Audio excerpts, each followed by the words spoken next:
For those of you not following, Dalton Etherly, a.k.a.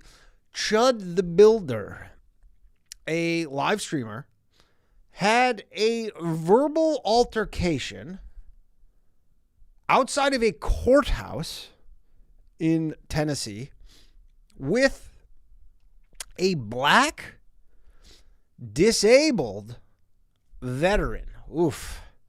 That is a tough trio right there, which then led to a physical altercation, which then led to Etherly shooting the man, I believe 2 or 3 times. Okay?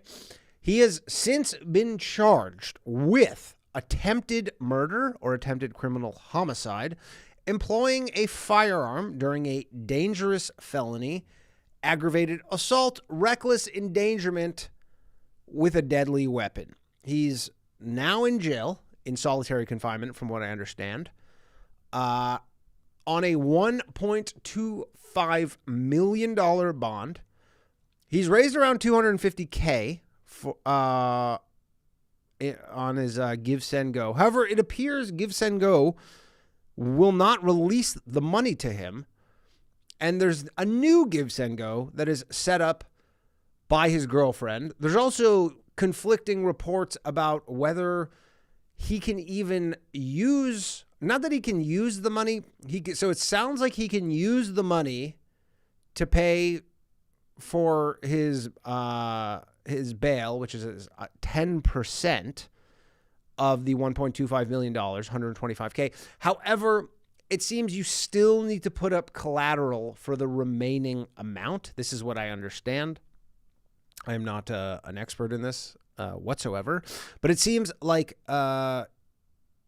you still have to put up. So he's not even close to having enough money to actually get out while he awaits his trial. I guess it's possible that the charges get dropped.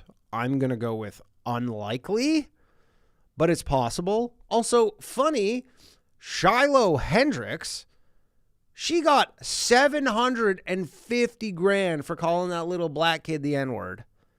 He only gets $250,000 for this? How does that make sense? Explain that. Is it just because she's like a 6? Like, she wasn't that hot. She's not like some model. She was like a fucking trashy white girl. Sure, she was skinny and blonde, but she gets triple what he gets. He must be fucking kicking himself, because I think he had some other Give Send Go. He's been getting himself in a lot of hot water, as you would, living the life that he does. And I remember he got in a different situation. I don't remember what that one was about. He tried to do a Give Send Go. I think people were trying to ruin his business. He had like I guess he's the builder. I don't know if he has landscaping or some kind of business, and people were trying to cancel him, ruin his life, because I think he just said he's like a white-owned business, which is a no-no. You can say you're a black-owned business. That's fine. I think that's it. I don't know. I've never seen anybody else tout the ethnicity of the business owners where it's acceptable. I guess like an Asian-owned business, although you can do women-owned business is fine. Black-owned business is fine. Black woman-owned business is really fine. But that seems about it. Definitely there's no like, we're a Jewish-run business. You're like, all right, well, I'm going to avoid that. Maybe like a Mexican-run business. I've never seen that. It's really just the blacks have kind of cornered the market on that, where it's really the only ones where you're like, oh, you get extra points for that. Like, they even have their own categories, like on Yelp, where you can go black-owned businesses if you want to only, patronize black-owned businesses. So it's unclear how this ends, I will say. Generally, district attorneys don't press charges unless they think they have a high chance of winning a case. Excuse me, I have a runny nose for some reason. Except sometimes they do.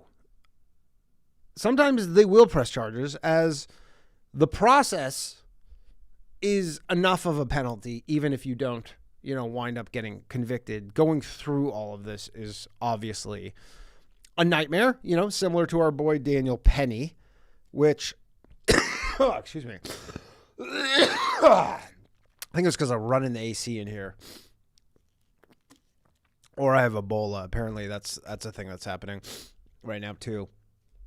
Great. But remember Daniel Penny, who I would think would have probably been convicted if he had a giant library of live streams calling black people chimps and the N-word. I feel like if they presented that at his trial, Daniel Penny probably would not be a free man. And again, those are not crimes, right? We all agree on that. Even Abdul, not crimes, right? But it doesn't look good once a crime has been committed, allegedly. Now, the obvious question here, many people are asking, what if the roles were reversed? I don't think it's ever happened. It's hard to find any sort of exact comparison here, to be honest. If a black streamer rolled up on a bunch of white guys and called them crackers and honkies, the white guys would, of course, for all the whites listening, they would laugh. You go, that's funny. Is that meant to elicit some sort of response from me? I don't know what I would do if a black guy was like, these crackers are cracking out. And I go, all right, thanks. I don't really want to be on your live stream, but good stuff. The closest comparison I could think of would be probably if a black guy started randomly calling a bunch of white guy bitches. That's probably the closest we could get, or the F slur that I'm unclear about whether I'm allowed to say on YouTube or not. It's for homosexuals, right?